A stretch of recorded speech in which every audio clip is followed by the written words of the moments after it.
Hello, everyone, and welcome to a full spectrum survival interview. Today, I have the pleasure of speaking with Dunagun Kaiser. You all know Dunagun from the Reluctant Preppers YouTube channel, as well as his vast knowledge and vast position to interview leading members of the survival, preparedness, and economic front. He's interviewed people such as G. Edward Griffin, a famous author who's considering the Federal Reserve, David Morgan, of course, Rob Kirby, Daniel McAdams, and more. So, Dunagun, how are you today? Very good, and thank you for having me here on your show, Brad. It's always been a pleasure to join you and to have you on our channel as well. Absolutely. So there's a lot of things that are going on in the world. The first thing that I want to kind of hit on is China is testing the United States. The new administration has nearly finished building almost 24 structures in the South China Sea that appear designed and ready to house long-range surface-to-air missiles. So what I see here is an economic disaster waiting to happen. The South China Sea is really the hub. It's the thoroughfare that all of the world's waters go through.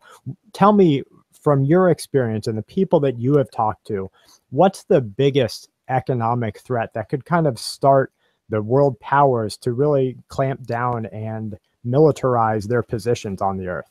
Yeah, the interesting thing when I've probed our experts that I've had on the show, asking them about what should we watch out for and what would be signs or signals of the start of the collapse that so many have talked about.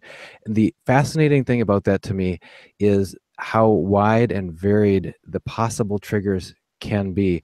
You're mentioning a credible one, and that is a major event that would disrupt important international supply chain routes. We know that Singapore is one of the busiest and most lucrative shipping route in the world, both for maritime as well as air shipping. And in fact, we have knowledge about some companies that have to route their things through Singapore to be able to transact trade through otherwise politically incompatible buyers and sellers who don't even acknowledge each other's official existence, but they're happy to have the goods and the money flow through Singapore, that kind of thing. So that area of the world is absolutely a nexus and a crossroads for commerce, and that is one example among many that could be pulling the stone out from the bottom of the dam and starting a financial collapse. But one of the things that it points out is the fragility that our modern world has placed upon the just-in-time supply chain principle. The JIT happens idea that you can squeeze non-productive capital out of the supply chain that would be back from the 50s, 60s, 70s, 80s, that would be sitting around in these warehouses of inventory when people used to manufacture build to stock rather than build to order, and instead turn the whole thing around and say you need to pull value through the value chain. As soon as something gets consumed, as soon as a consumer takes something off the shelf in Walmart, that spot on the shelf is emptied out. The night crew sees that and scan that with their scanner, and it pulls the demand signal, traces all the way through and off, half the world away in China, a factory starts making more of that particular item because it just got pulled through the distribution warehouse and through the wholesaler and through the buyer and all the way back to the original manufacturer. So there's no waste. That's the whole thing of a lot of these improvement programs in the supply chain industry is remove all sources of waste, which is non-productive capital. Well, when you remove all non-productive capital from the supply chain, you get it down so that it's got razor thin inventories, basically no inventory. Yeah, there's no margin for error. So the slightest disruption that can really cause not just a single point of failure, but if it can cause a regional disruption, it could send shockwaves through the entire modern supply chain and truly trigger reactive responses on the part of governments worldwide. And that's just one of many kinds of examples that could trigger a lockup of the ability for our modern world to deliver, the goods that people depend on for their life and livelihood. That's interesting because I had read some white papers from universities in the US where they discussed the just-in-time delivery system, but they word it differently. What they were discussing was the small curveballs, the small hiccups that can happen, such as an increase in gas price, an increase in diesel price. And if given enough time, that one change can snowball all the way through the market till you have retail outlets that don't have the items on the shelf just because of that one change. And that's a change that can happen at any point. So look at something else that could happen, on a larger or more grand scale, something like a regional disaster, a large earthquake, even bigger. You think of things like geopolitical strife and war. These types of things would stop the goods that we each consider somewhat necessary for daily sustenance in life from coming to the store. And I think overnight here in the US, you could have a Venezuela where it was almost within just a couple of days to a couple of weeks, it went from a somewhat flourishing retail outlet, an avenue where people could go and get their goods, including their, bread, milk, medicines, things like that, to now people eating out of trash cans. So from the people that you have talked to, is there a real likelihood that we could face something like that, given the fact that we don't know what exactly might ignite that fire? Yeah, and that's a severe threat. You asked me to reflect on what were the top warnings we've heard from our guests and reluctant preppers, and number one at the top of the list is the risk of a catastrophic economic collapse. And there are so many varied ways that could start. You're right that another one could be any kind of a natural disaster that could trigger that kind of a panic or a disruption. Right. The point is that there's so many aspects of the way that we've migrated our system in the nominally it's to optimize it for efficiency and for profit. But what it has actually done is made it just ripe for fragility, brittleness, and it can't tolerate disruptions. For example, the push towards a cashless society means that if you have, and we can talk about that later because there's a huge issue about the cashless society in terms of loss of liberty and privacy, but specifically for this thing about disruption, cash in the hands of distributed throughout the population, it acts as a natural buffer. It's kind of like a sponge that can soak up or release, and people can transact. They can do what they need to do to get by with each other. But if you're completely dependent upon the global economic banking system for your ability to transact, then if anything, such as a natural disaster or whatever might disrupt the electronic communications or whatever, suddenly even though it makes no sense, it's completely illogical. At a local level, you'd have no way of transacting with your people that even could have something of value to you locally in the way that everybody's accustomed to doing it. Now, taking that a step back, I know you on your channel and when you visited us, we've talked about bartering. We've talked about all kinds of different ways people can have real money, gold and silver in small quantities, et cetera, things of value, barter goods, all sort of things. So that's absolutely the kinds of things you need to think about. But that just the very factor of our dependency on electronic banking and the drive and the pressure for insidious reasons as well, that we're being forced into that, it just increases our vulnerability. Not to mention that we're, as a worldwide population, infinitely more vulnerable to dependency on, you mentioned disruptions to the supply chain, because we don't have local production. We had Joel Salatin from Polyface Farms on 2 weeks ago talking about the local food to the rescue and talking about why it's so robust and resilient for communities to have good relationship networks established locally, production of foods and things that are necessary for life locally, and consumption of that locally. Because again, in the case of a disruption, it doesn't have to impact you nearly as much as if everything that you consume, everything you need, has to come from far away through all these steps of dependency. Well, you brought up sort of the ill intent that's behind the move to a cashless society, and I think that's very important to talk about. And I think what it's doing, and you might have something else to say about this, but just looking at the facts of moving away from what is now a promise to pay on a sheet of paper. It's not, we all know that it's not worth what it was. But that promise to pay, that $1 bill, does give you something tangible, like you said. And as you move that away, as you remove that from the consumer or the citizen's hands, now they have nothing. So what you've done is created another level of dependency. Absolutely. And I think that's what we see happening all over the spectrum of the Western world. Yeah, there's a couple things I want to make sure and hit on. That is just to make sure that people are crystal clear on the severity of this concept. You've just really got to let this sink into your mind. There are multiple countries in the world already who have outlawed, including the United States. In the former town we lived in, I went to the bank, and I always, because my son was collecting silver coins, the teller says, "Is there anything else I can do for you?" And I always say, "Yes. Do you have any silver or old coins?" Right. And he said, "Nope, I don't have any of those, but I have a 1939 $1,000 bill." And I said, "Sold." And he went ahead and wrote out a counter check with I showed him my ID, took the money out of my checking account. I walked home with a $1,000 1939 bill. I said to my wife very proudly, I was walking past, "Look what I got." Showed it to her. She says, "Where'd you get that?" I said, "I got it in the bank. It's amazing. Look at this. Isn't it amazing?" She says, "Get rid of it. Get rid of it." I said, "Why?" She said, it's no good to us. We can't use it. It's no good for anything." I thought, "Oh, come on. At least I can sell it at a coin shop. It's got to be worth something big." So I called a couple coin stores, and they would barely give me a premium over at this time. It was quite a while ago. But finally, okay, fine. I said, I'll satisfy it. I'll take it back to the bank and just give it back to him. So I took it back to the bank and took it up to the teller, and the teller said, "We can't take this." I said, "What are you talking about? We have to report this." I said, "I just got it here like a couple hours ago." And the bank manager came over. "Where did you get this?" "I got it from one of your tellers."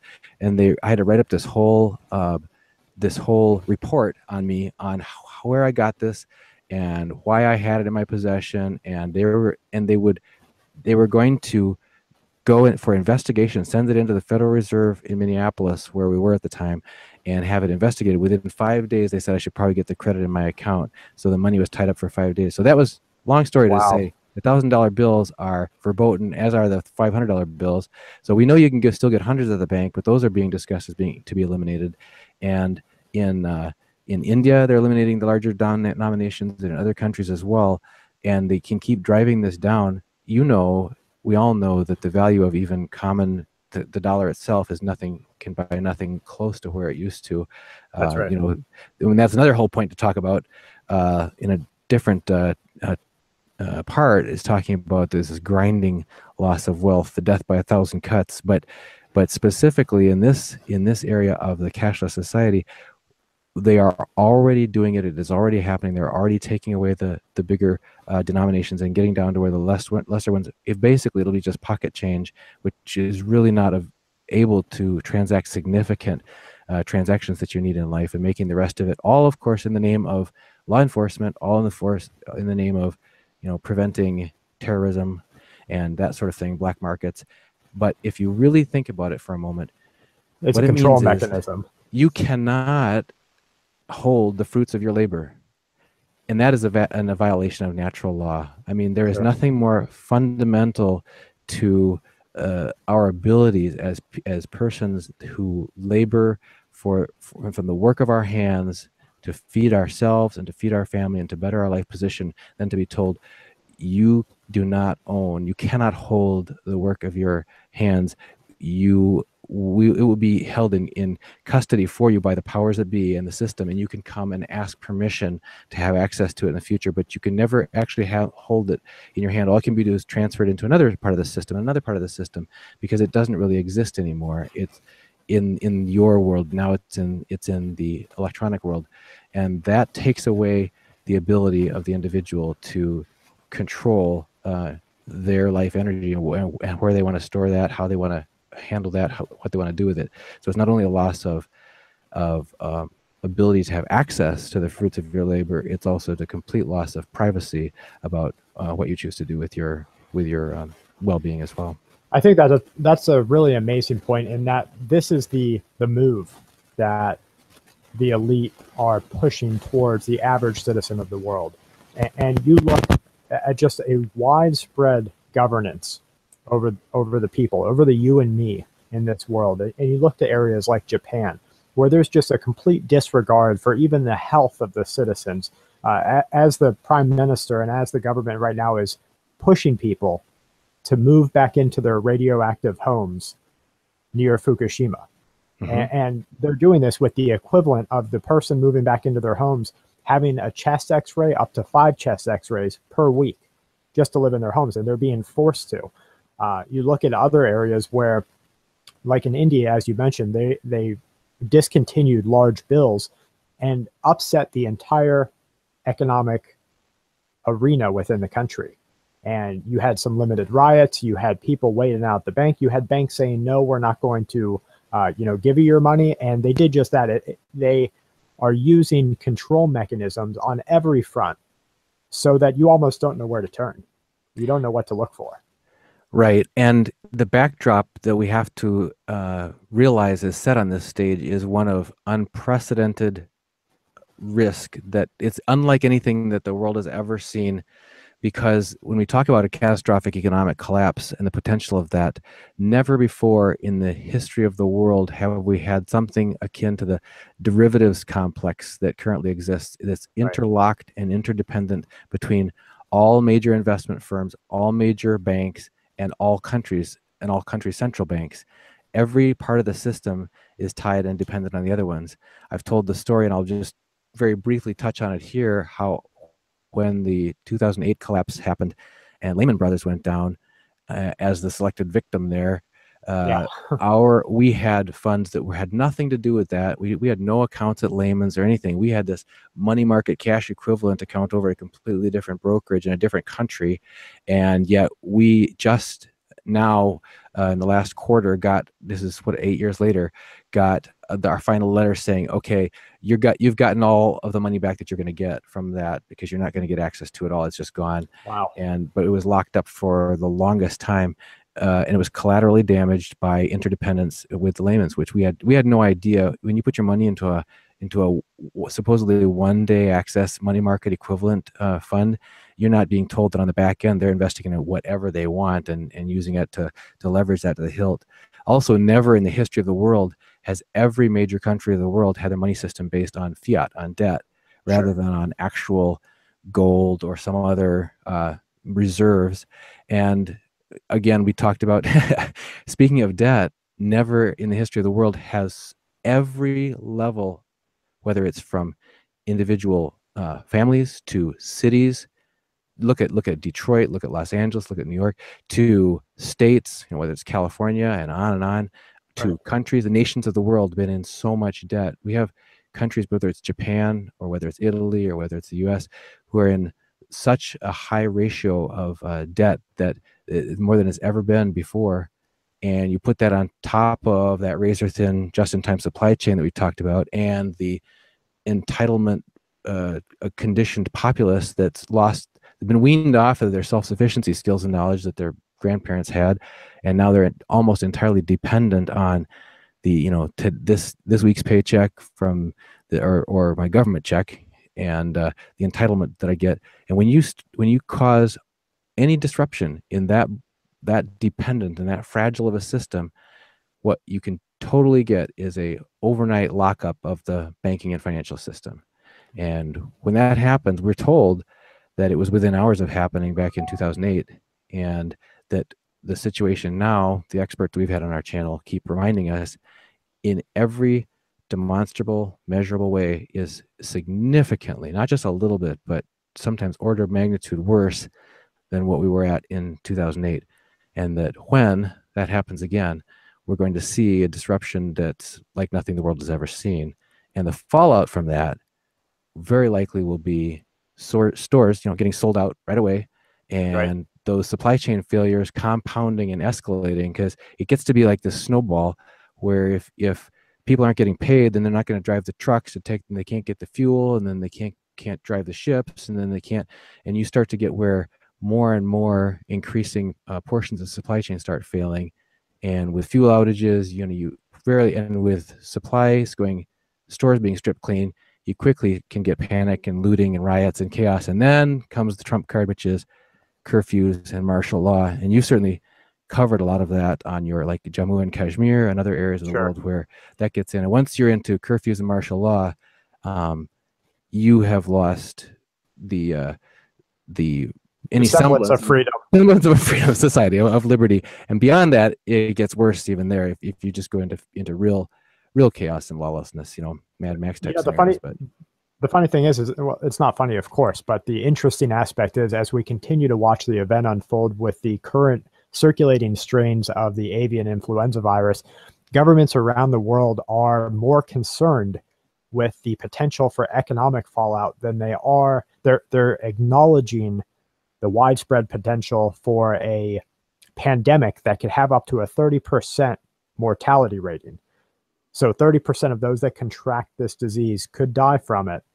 However, their concern always reflects back to large-scale economic upsets and what that will do to the country. And I think that this shows beyond reasonable doubt that the us versus them has widened more and more since the 2008 mini collapse, or still ongoing collapse, than it ever had before that. Do you agree? Well, and it's not just us versus them. It's the depersonalization of the human person, the devaluing of the human person to be just a consumer. Right. Yep, that's absolutely right. Because in a rich, robust society with deep moral roots, you have the recognition of the. I mean, you look at the Constitution of the United States and read through that and decide. Listen to what it talks about: inherent rights that people have, intrinsic rights, and this is the perspective of valuing the entire person. And otherwise, and we've seen that also, and we've had people speak on our show about how we're on the verge of collapse in different ways, militarily or economically, politically, and one of the ways is morally. And in that is evident, abundant evidence of the devaluation and the monetization of the human person, to where instead of having infinite worth and equal worth, now we're just a consumer and a commodity. Did you happen to catch the Elon Musk talk at the World Government Summit in Dubai? Did not. Okay, Elon Musk, of course, the founder and CEO of SolarCity, Tesla, SpaceX, sat there in front of the World Government Summit in Dubai to almost shocked faces, telling them that there was intelligence behind a universal basic income that would come out within the next 10 to 20 years. And this universal basic income, they placated a blame on a strong push to robotics and to replace the human inside the workplace. And this actually falls in line with other things that I've picked up on that show just a widespread change of course from humans doing the work to automation. And I'm sure you're familiar with automation on a large scale. And so what is happening is that now they're starting to game plan that as the human loses that purpose, which has been so long put on their ability to work, that there will be massive depression, disease outbreaks, and a risk to the entire economy at that point. So what they're going to push for is a universal basic income, which you and I both know just doesn't work. Because, you know, after 2008, I think everybody can see that there's nothing that has been fixed. It's just been propped up. And so we keep wedging underneath the broken wall. And so another wedge goes in, breaks down a little bit, another wedge goes in. What are your thoughts on the fact that A, the 2008 collapse is still ongoing and being just held up by stimulus packages, and B, how a universal basic income and move to automation could really affect the economy? You bet.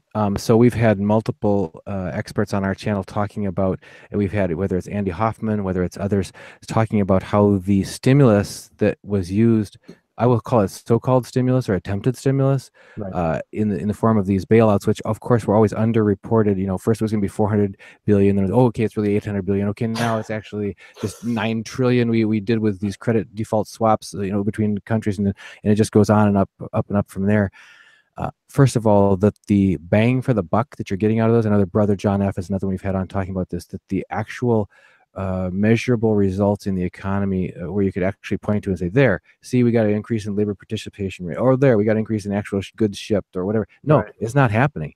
It's really much, it's a walking dead. There's that the economies of the world, Japan's been there for like 15 or more years, and others are just like these zombie economies, which are being propped up by attempted stimuli, which have to keep being used in increasing formerly ludicrous, not even considerable, like negative interest rates. I mean, if you'd have said those three words together 10 years ago, people would have looked at you like you were from Mars. And now we almost are getting numb to hearing that, because it doesn't, we don't think about how insane it is. That the emperor has no clothes on. In fact, the emperor is, it's like that movie, what is it, Weekend at Bernie's, where this guy is dead and everybody's propping him up just so they can keep acting like the party's still going on. Right. And that's part of it, is this increasing need to use increasingly ineffective attempts to prop up what is no longer actually a viable economy. And once you do that, there's a side effect of that propping up, and that is that several of our guests, Bill Murphy from the Gold Antitrust Action Committee and others have been on to talk about how once you, and Bix Weir and others, and Mike Rivero, once you rely so heavily and so deeply intervene in the markets as we have currently with the plunge protection team and the exchange stabilization fund, Rob Kirby talks about that you lose the natural ability of markets to be able to do price discovery and to actually cause the appropriate allocation of capital through true supply and demand responses to where capital will actually do useful work. Speaking of who's doing the work, if humans aren't doing the work and the capital's not doing the work anymore, you start to break all ties with natural law, and you can only defy natural law for so long before nature will come back in with a vengeance. You also asked about automation displacing workers, and we've certainly seen that cry go up over the past 5 decades from the, actually it's more than that, since the beginning of the Industrial Revolution. But then now also the offshoring of labor-intensive manufacturing from the U.S., for example, in Western countries to less expensive or jurisdictions where they have more lax environmental standards, that sort of thing, or where they have very lax labor laws, where you could have sweatshops and child labor and forced labor and that sort of thing, indentured servitude. So basically, it's just modern slavery and modern dumping and basically neo-colonialism that's being perpetrated in the name of efficiency. So that's the ugly side of unbridled, quote-unquote, capitalism, is when you break any sense of moral or decency laws, and you just have a sheer profit being the only thing that's driving you. But you're right that part, again, of the human person is the need to be needed and the virtue of work. I mean, German has an old proverb. It's a folk proverb. Arbeit macht das Leben süß. It means work makes life sweet. That there's a purposefulness to the work of our hands. It's not a burden. It's a gift. It's something you can teach your children, and you can derive a sense of purpose knowing that you're providing specifically. And some people will probably write nasty emails in on this one, but specifically, there can be different gifts that are given to men and women in their natural roles, and men in particular are called to provide and to protect, and women to nurture and to inspire and that sort of thing. So when a man can't knows in his heart that he can no longer provide and protect because the system has taken that away, gone against him. Then you look what happens in our inner cities with the fatherless homes. And in my junior high, half of the attendees there were bussed in from the inner city, and most of them came from fatherless homes. And I heard them talking to each other as I and my friends were talking about what we wanted to do when we grow up. I wanted to become an engineer, and this one wanted to become a doctor, this one wanted, whatever, firefighter. And these guys, they wanted, there are two things. They either have to go for become a major sports star or a pimp. Those are the two things. And if they figure they're going to end up in prison, and it's like, what kind of a life do we have to look forward to if you know that the system has conspired against you? Because it does cause despair. You mentioned depression, that sort of thing. If we know that we're the natural work of our hands is not going to bring fruit and allow us to better our lives. So you go ahead. I think that touches on something really important, and that's that we were meant as human beings to work with our hands. That's how we have survived. We have hunted, and we have kept the watch, and we have toiled in the garden, and we have done all of these things to provide for ourselves and for our families. And that, I think, is the number one thing that is being taken away in our world, is the ability to provide directly for yourself Right. and for your family. So it kind of switching gears a little bit, as we see these different things happen and the likelihood of an economic collapse on a massive scale becoming more and more visible. What are your thoughts about what things a person can do just to get started? Where can they just say, okay, I'm ready to start thinking about preparation. Here's what I'm going to do. Sure. And if I could, one last thing before we go into that, which is a great next step to take, because we're talking about that sense of powerlessness and how do you take it back, your sense of self-determination. That's the right next step to take. Is I wanted to mention this because you mentioned, as we anticipate the risk of, or the threat of, or the possibility of a massive global collapse. And what I wanted to make sure we say is, we don't have to wait. We don't have to anticipate. We just need to open our eyes and look, because we are already in it today. And we've had Gregory Mannarino from traderschoice.net has been on our channel. He's talking about, he says, it's happening around us right now. We are in the middle of, and I told you I wanted to get back to this death by 1,000 cuts, is we are in the middle of a slow motion train wreck. And the only thing is, we're in the train. And we can, if you just keep your eyes inside, you think, hey, everything seems to be more or less going along okay. But what you don't realize is that this whole thing is crashing around us. Just a few little points for facts for people to think about. Most people realize that if they've paid attention to the value of a dollar, that a dollar doesn't buy what it used to.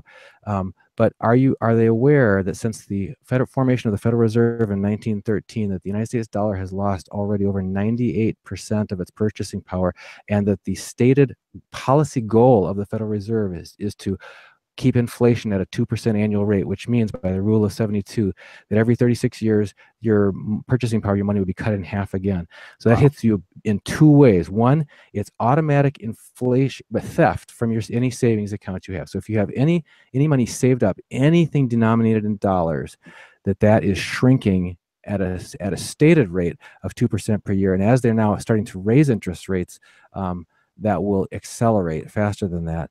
And secondly, it impacts, besides your saving, it impacts your wages. So if you're working at a job and if you're a retiree and you're on a pension or fixed income or whatever, you're getting payments, the value of what you're actually getting is being stolen from you, because it's being inflated away. And that money is flowing in one direction. It flows away from the people and into the hands of the holders of that debt and the holders of the central banks. Secondly, that's a good point. Taxation is creepingly overtaking the fruits of our labor, and has been for a long time. When the U.S. Constitution was written, the framers of our country withheld. They voted down the proposition to put into the Constitution that federal taxes could never increase more than 10%. And the reason that was stated why they didn't want to put that in there was because they were afraid that if they put that in there, that they would quickly rise up to that limit. And they didn't. It was unthinkable at that time. But how many, as we do, it's a good time to be talking about taxes, right? This is tax season. Right. As people are, if you do your own taxes, first of all, it's numbingly complex, that nobody really understands the tax code. So again, it takes away your power to even live your own life, the way you're supposed to. You have to hand it over to the experts. Secondly, that year after year after year, and it's generation after generation, there is one direction that taxes really move, and that is in the upward direction. For example, how many people now are subject to AMT, alternative minimum tax? It was never meant to be for the middle class. It was supposed to catch loopholes for the upper 1% back in the 70s when it was put in, and the thing, it wasn't indexed for inflation. So cowardly, and by design, it was made so that everybody indexed themselves right up into it. So now the AMT now actually affects over half of taxpayers that are like two-age for earning families, or families with large numbers of children. Right.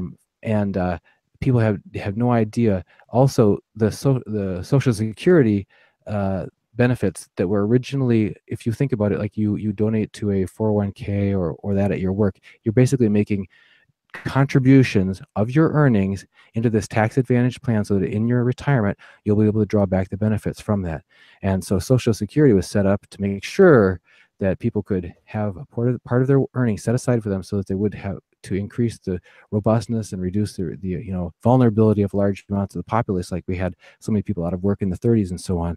Right. And instead, the the Congress went ahead and pillaged the Social Security trust funds. That money is gone, and it's going to be bankrupt. And that the tax now, if you look on your pay stub, it actually says FICA tax. They actually put the word tax on there now. It's no longer a contribution you're making because it's just gone.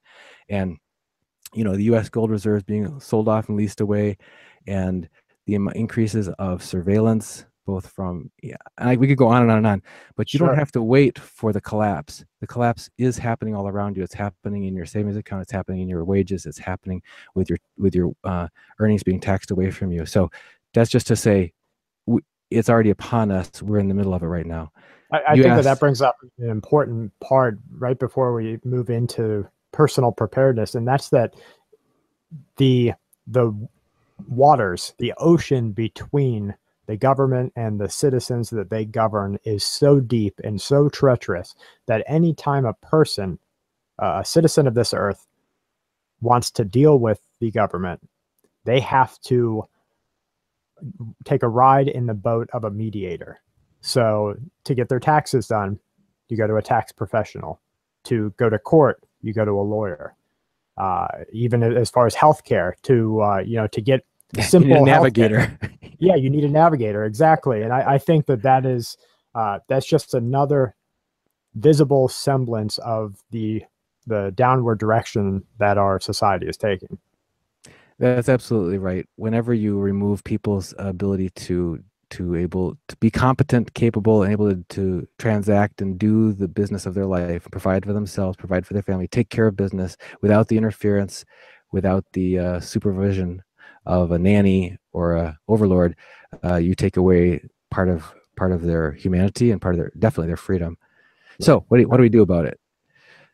Some real basic steps, and this is the same question. I'm glad you asked it, because it's the same question I ask almost every guest on my channel, is what are the few basic steps, because it can be so overwhelming. We're really caught between overwhelming despair on the one hand versus kind of normalcy bias and sort of disbelief, and it really can't be that bad, and just shake it off and go back to going with the flow and going with the herd on the other hand. But some basic steps that you can take are, first of all, to remind yourself, who are you?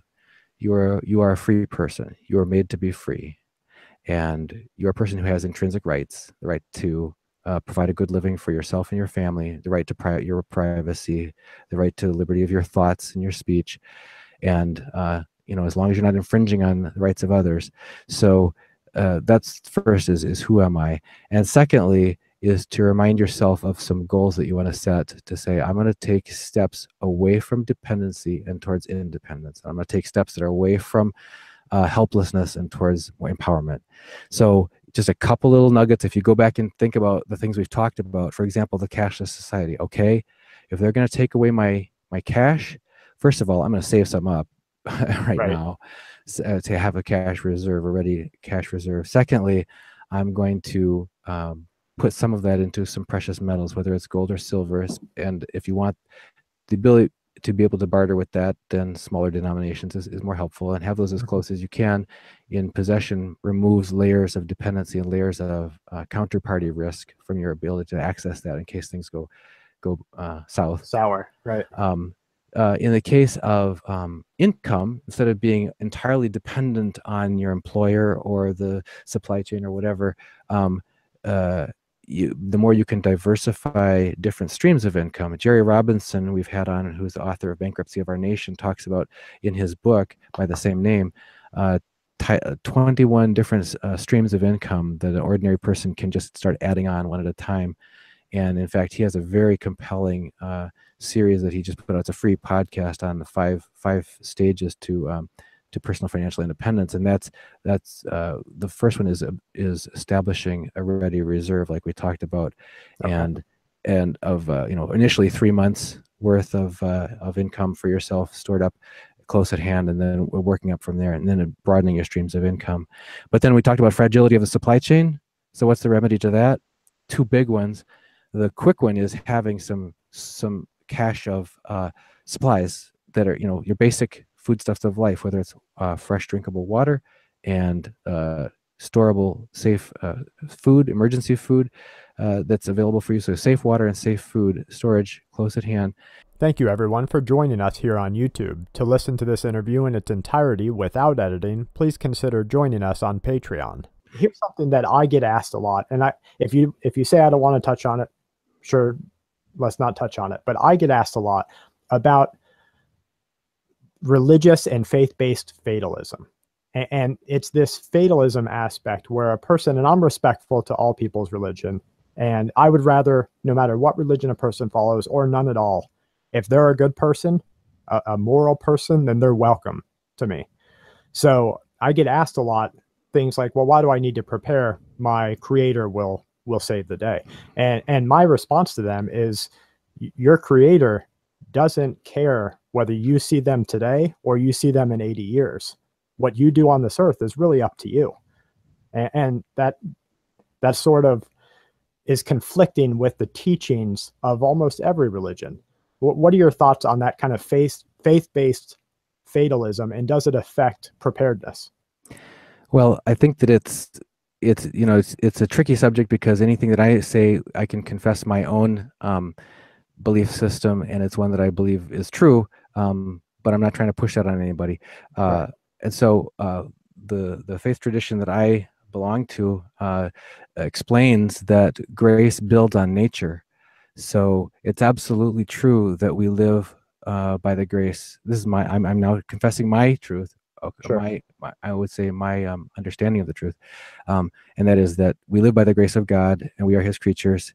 We did not create ourselves, and we're not meant to be the masters of life and death and right and wrong, but we're subject to unchanging laws in those regards. However, we are given the natural abilities to use our intelligence and our strength and our vitality and our cleverness and our wits to survive and to thrive, and to for not just for the purpose of procreation and extending our natural life, but so that in our life here we can learn to love more deeply and to sacrifice for each other, and that sacrificial love will redeem us.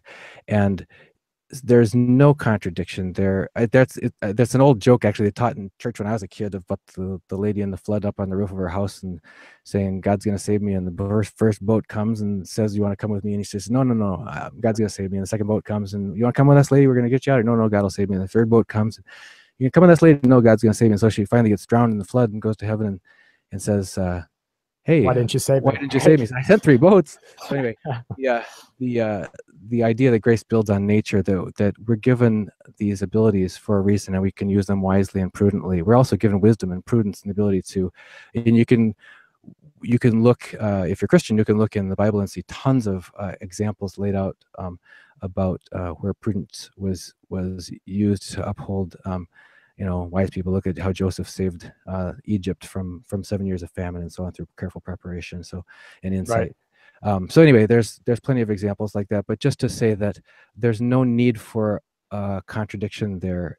It isn't like either you believe in exercising worldly prudence and judgment, or you believe that God's going to save you. No, it's God. You were given these tools, right? You're given these tools for your own good. Don't squander them.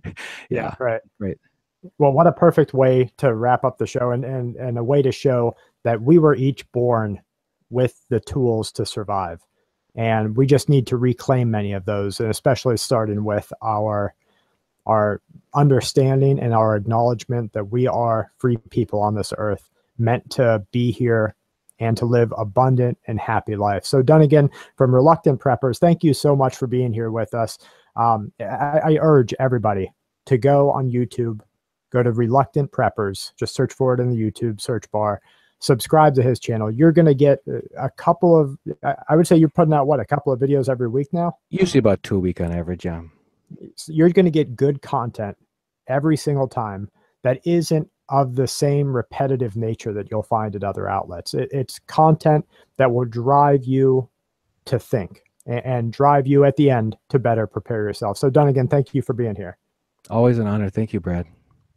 Thank you, everyone, for watching. If you have any questions, feel free to email me, fullspectrumsurvival@gmail.com. Keep an eye on Dunagun's channel because I'll be over there. We're going to record an interview the day after this interview is recorded, and I'll be on his channel. So go over there, subscribe, and be ready when it comes out. Thank you, guys. As always, stay safe and keep watch.